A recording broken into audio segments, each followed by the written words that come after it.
It's the Extremist movie debate, and tonight we're talking fantastic beasts and where to find them.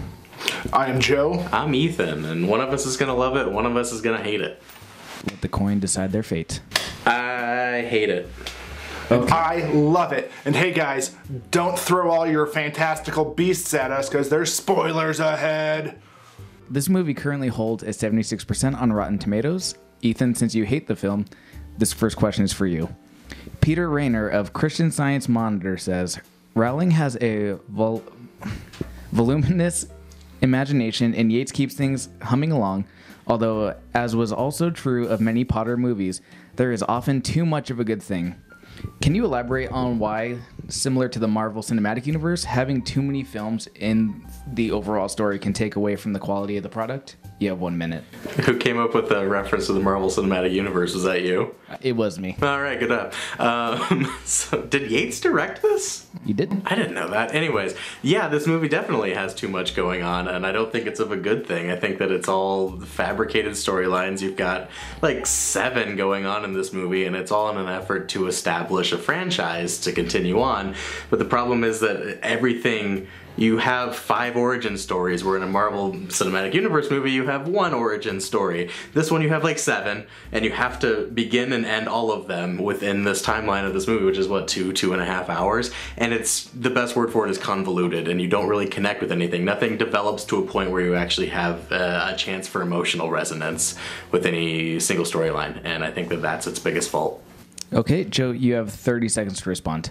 I disagree because I think the basic point of this movie is there's some fantastic beasts that this Newt let out in New York, and now he has to get the beasts, and that's all it is. So you're introducing these characters that have longevity, and you're going to learn more about them, but you pretty much know exactly which every character, or who every character is in this movie, and their conflict, and that's really all you need to know at this point. You don't need an entire backstory on Samantha Morton or on any other people, because you know who these characters are, and that's all you need, especially with... Joe, thank you. That was 30 seconds. Ethan, you have 15 to respond. Okay, I mean, that's a valid point, but then they don't really develop those characters at all. They stay stationary, they stay static, and that's just as much of a problem. You have essentially one guy chasing after his Pokemon with his TARDIS suitcase, and then you have the other characters, the fat sidekick, the hot girlfriend, and you have the cliche bad guy. Ethan, I'm sorry, that was 15. Joe, you have a final 15 to respond. And you do learn people. You learn more about Newt as it goes on, and you're getting these hints that he has a very dark past, and there's a lot to be like discovered and revealed about him in later movies, and I'm very excited to see that. Thank you. Joe, this next question is for you. Will Litch from NewRepublic.com says, you have to care deeply about the figures at the center of all of this madness, the relatable people who navigate the Rowling narrative. But the stars of this film aren't the people, it's the world. A world that feels less like a new organic story than a brand extension. So should we expand even more on the Potterverse despite already having 7 books and 8 movies? Or did the director make the correct choice of just thrusting the audience right into this story? You have 1 minute.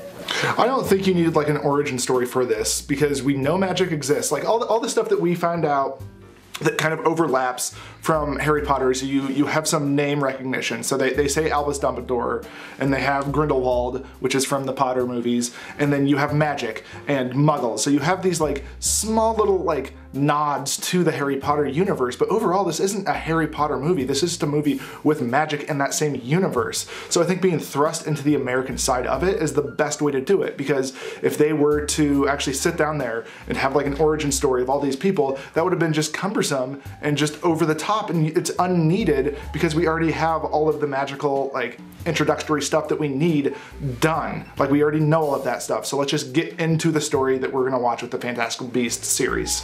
Thank you. Ethan, you have 30 seconds to respond. Look, I'll agree with that, except that I feel like it is still cumbersome, and they do still do origin stories for all of it, because we have the entire American side of all of it now that we have to establish what's their word for muggle, what's their police force, what do their wizards do, why are there laws this way, why are there wizard detectives, and we have to go into all of that. And so it's still the Harry Potter world, but they're still actually just developing an entirely new world on their own, instead of taking that cue from Harry Potter of this is already built in knowledge and then building upon that. Okay, Ethan, they have that to was re-establish it all. Thank you. Joe, you have 15 seconds to respond. But I think the whole point of it is it's not like this introduction to it. We're just being thrust into it. So they're not sitting us down and being like, and this is how this works, and this is how this works. We're actually watching it as it's happening, and we're picking up on how things work just by being thrust into it. And that's your 15. Thank you. Ethan, you have a final 15 to respond. They absolutely do lead us by the hand through that. That's the entire purpose of the fat sidekick, is to be the audience and to lead us through this entire world that nobody else understands. The whole entire movie is leading us by the hand through what all of these little tricks and corners and alleys. Joe, please do not interrupt. Ethan, you may finish your sentence. No, I'm good. Okay, thank you. Ethan, this next question is for you. This comes from Nancy Chernin from Dallas Morning News.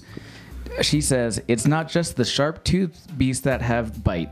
Rowling slips in thoughtful issues about what can happen when people repress their identity and the pain of segregation, which here pertain to lines drawn between magical and non-magical folks. So, in our ever-changing political climate, could movies with messages such as this open the door for young people who may feel disenfranchised to get the courage to be open about who they really are?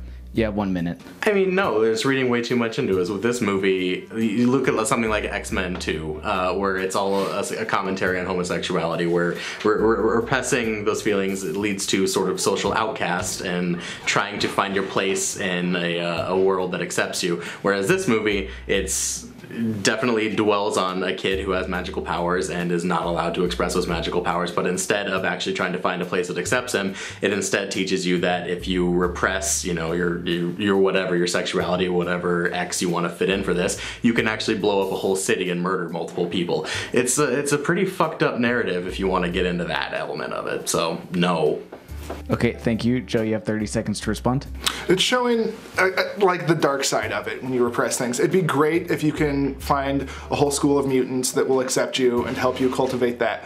But I mean, when you get down to it, there is a thing called conversion therapy, and when you send a 15-year-old kid to conversion therapy and say, because you're gay, you're not right, and you're wrong, and you're satanic, and you have these demons inside of you, and then that kid comes out of conversion therapy still gay and kills himself, that's a dark side of trying to come to terms with who you are. So just because Ezra Miller doesn't find somebody who just accepts him. Joe, I'm sorry, that is your 30. Ethan, you have 15 to respond. His Christian name is the Flash, and I'll give you that he definitely, it touches on a lot of terrible things that do exist in this world, but I think that the overall moral of where his story ends up at the end of this movie is not a good direction to take that if you want to draw that parallel. Okay, Ethan, that was your 15. Joe, you have a final 15 to respond.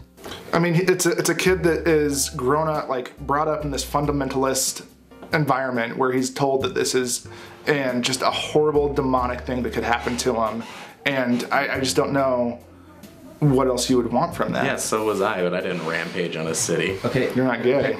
Well, thank you, gentlemen. We're gonna move on to the final question. Joe, this one is for you.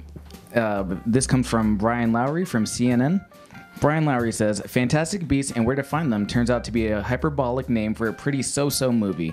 One with entertaining passages, but which mostly feels like a big budget prequel to the better, more cohesive film that's yet to come. So can you explain why the film actually does do a pretty good job of setting up the tone and excitement for the future spin-offs? You have 1 minute. I mean, I'm excited for the future spin-offs because you have the whole Grindelwald overarching thing, and it's overarching narrative, and it's the same thing with the Potter movies and Voldemort. Like the first couple movies, there's not a whole lot of Voldemort in it, and it's about movie 4 or 5 when you actually get this cohesive 4-movie like saga that really focuses on that battle between the two of them. So Rowling is essentially taking the same kind of formula and same kind of like progression to what I expect to see a very big conflict between Grindelwald and hopefully Newt. But who knows, it could be any number of characters that take that on. Okay, thank you. Ethan, you have 30 seconds to respond. I mean, yes, I do feel like this movie is very much setting up a much better movie to come. But I feel like the only character that I'm actually invested at all in that I want to see progress is the character that dies and will come back, I assume, at the end of the second movie, being the Flash. So I don't really care that much about the other ones. Newt is very one note, Grindelwald is very one note, and by the way, if you make him Johnny Depp in the last minute, don't give him the mustache from frickin' Mordecai, the movie that horribly bombed, that was already out by the time this movie's production started. That was your 30 seconds, thank you. Joe, you have 15 to respond. It's just because Ethan refuses to like connect to somebody doesn't mean there isn't a connection there, because I think Newt is not one note. I think there's a lot going on with Newt, and we're going to find out more about him as the movies progress on. Okay, thank you. Ethan, you have a final 15.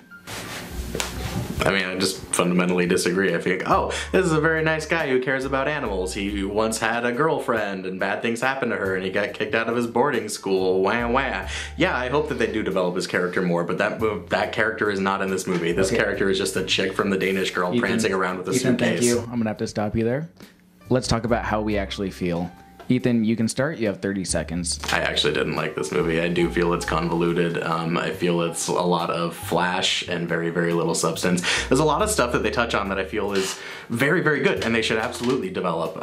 Everything with Emily Mortimer was really good, and they should definitely work on storylines like that. They can't do it now because she's dead, and that hole is kaput.